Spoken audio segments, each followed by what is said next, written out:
Hi everyone. Welcome to వ్యాగటెడ్ Telugu. Today నేను CE side entry తీసుకున్నాను. దీనికి రీజన్ ఏంటనేది ఈ వీడియోలో ఎక్స్‌ప్లెయిన్ చేస్తాను. సో, ఫస్ట్ ఆఫ్ ఆల్ నా ఎంట్రీ క్యాండిల్ ఫోర్త్ క్యాండిల్. ఇక్కడ టైమ్ ఫ్రేమ్ వచ్చి నేను ఆల్వేస్ ఇంట్రాడేకి 5 మినిట్స్ మాత్రమే యూజ్ చేస్తాను. సో, రన్నింగ్‌లో ఎంట్రీ తీసుకున్నాను. ఫోర్త్ క్యాండిల్ రన్నింగ్‌లో. సో, అరౌండ్ ఈ టైమ్‌లో ఎంట్రీ తీసుకున్నాను. సో, ఫస్ట్ ఆఫ్ ఆల్ దీనికి రీజన్ ఏంటంటే, అంటే ఈ స్ట్రాటజీ అనేది ఓవరాల్ మార్కెట్ అప్ ట్రెండ్‌లో ఉండేటప్పుడే ఈ స్ట్రాటజీ అనేది యూజ్ చేస్తాం. సో, మార్కెట్ చూడండి ఇక్కడ ప్రీవియస్ విక్ ఉంది. సో, ఈ విక్ దగ్గర యాక్చువల్లీ ఇక్కడ ఎవరున్నారు చూడండి. ఈ విక్ ఉంది. సో, మార్కెట్ ఈ విక్‌ని కూడా బ్రేక్ చేసింది. బ్రేక్ చేసింది గానీ బట్ స్టాండర్డ్ అవ్వలేదు. అంటే రియాలిటీలో మనం ఏదన్నా సరే మిడిల్ ఆఫ్ ది టైమ్‌లో మనకి ఈ క్యాండిల్ ఎలా కనిపిస్తుందంటే, సో, కంప్లీట్‌గా బేరిష్ క్యాండిల్ కింద కనిపిస్తది.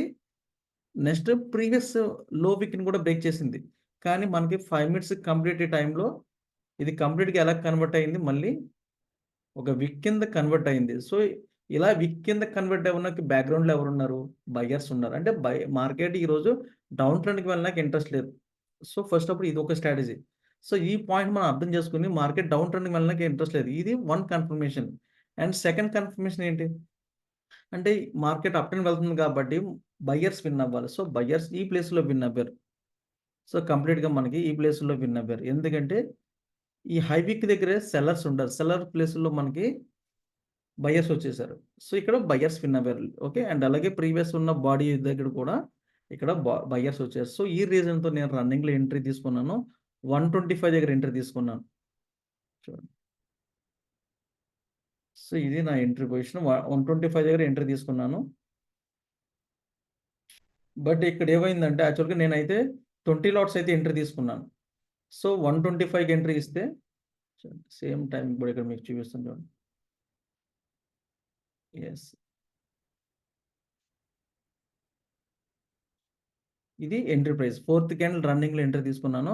So, 125 okay. 125 అబోవ్ తీసుకున్నాను నేనిక్కడ.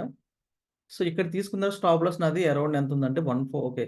114 అయితే ఉంది. సో, అరౌండ్ నాది ₹12 స్టాప్ లాస్ ఉంది. బట్ ఇది హైయెస్ట్ మనకి 160 వరకు వెళ్ళింది. బట్ ఇక్కడైతే నేను ఎగ్జిట్ అవ్వలేదు. సో, నా స్టాప్ లాస్ అనేది ఆల్‌మోస్ట్ కాస్ట్ టు కాస్ట్‌కయితే పెట్టేసాను. అంటే మార్కెట్ అంటే ఓకే. ట్రైలింగ్ స్టాప్ లాస్ అయితే ప్లేస్ చేశాను. మార్కెట్ ఈ లెవెల్‌కి వెళ్ళగానే నేను ఎక్కడైతే ఎంట్రీ తీసుకున్నానో అక్కడితోనే నేను స్టాప్ లాస్ అయితే ప్లేస్ చేశాను. బట్ యాక్చువల్‌గా మనకి ప్రీమియంని చూస్తే 1:3 వచ్చేసింది. ప్రీమియంలో అయితే 1:3 వచ్చింది. బట్ నేను ఇంకా ఏం ఎక్స్‌పెక్ట్ చేశానంటే మార్కెట్ అనేది ఇంకా ఎక్కువ ఎక్స్‌పెక్ట్ చేశాను. అంటే సో, యాక్చువల్‌గా ఏంటంటే ఇది ఎంట్రీ అనేది ఎక్కడ ఇస్తామంటే యాక్చువల్‌గా క్లోజింగ్ అయిన తర్వాత ఎంట్రీ ఇస్తాం. యాక్చువల్‌గా ఈ క్యాండిల్ ఏదైతే ఉందో ఇది క్లోజ్ అయిన తర్వాత ఎంట్రీ ఇస్తాం. చూడండి. ఇది క్లోజింగా? సో, ఈ క్లోజింగ్ అయిన తర్వాత మనం స్టాప్ లాస్ అనేది ఇది ప్లేస్ చేస్తాం. ఓకే. చూడండి. ఇది ప్లేస్ చేసామా 40 పాయింట్స్ ఉంది. అంటే టార్గెట్ ఎంత? సో, 120 పాయింట్స్ నేను ఎక్స్‌పెక్ట్ చేశాను. ఎందుకంటే ఇది రూల్. ఈ స్ట్రాటజీకి ఇది రూల్ కాబట్టి. సో, ఇక్కడి వరకు ఓకే. హోల్డ్ చేద్దారని నేను ఎక్స్‌పెక్ట్ చేశా. బట్ ఇక్కడ ఏమైందంటే, సో, మార్కెట్ అనేది ఫస్ట్ క్యాండిల్‌లో రెసిస్టెంట్ తీసుకొని మార్కెట్ అయితే ఇక్కడ నాది కాస్ట్ టు కాస్ట్ అయితే ఎగ్జిట్ అయిపోయింది. అరౌండ్ ప్రాఫిట్ అయితే 25,000 వరకు అయితే కనిపించింది ప్రాఫిట్. 20 లాట్స్‌కి. సో, ఇదే స్ట్రాటజీ మీకు ప్రీవియస్‌గా నేను ఇదే స్ట్రాటజీ చూడండి. Same strategy. చ మార్కెట్ ప్రీవియస్ స్వింగ్‌ని బ్రేక్ చేసింది. కానీ స్టాండర్డ్ అవ్వలేదు. అవునా? సో, మళ్ళీ అగైన్ ఇక్కడ ఏమైంది? మళ్ళీ బయర్స్ విన్ అయిపోయారు. సో, ఇక్కడ ఎంట్రీ తీసుకున్నాం. Same strategy. సేమ్ అలాగే చూడండి ఇక్కడ మనకి 1:3 అయితే రీచ్ అయింది ఇది. సో, అలాగే నేను ప్రీమియం వాల్యూ కన్నా ఇండెక్స్‌ని నేను 1:3 ఎక్స్‌పెక్ట్ చేశాను. బట్ టుడే మనకి 1:3 అయితే వెళ్ళలేదు.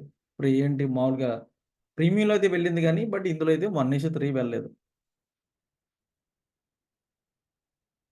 And next point same strategy చూడండి. ఇక్కడ గూడా బ్రేక్ చేసింది. కానీ మార్కెట్ స్టాండర్డ్ అవ్వలేదు. సో, ఇక్కడ ఎంట్రీ తీసుకున్న ఇది 1:3 అయితే వచ్చేసింది. Same strategy.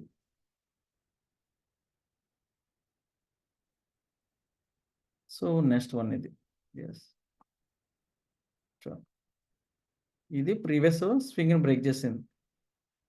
సో, స్టాండర్డ్ అవ్వలేదు. సో, మళ్ళీ ఇక్కడ ఇది కూడా 1:3 అయితే వచ్చేసింది. సో, ఈ రీజన్‌తో అయితే ఈరోజు మనకి 1:3 ఎక్స్‌పెక్ట్ చేశాను. బట్ ఈరోజైతే కాస్ట్ టు కాస్ట్ అయితే ఎగ్జిట్ అయిపోయాను.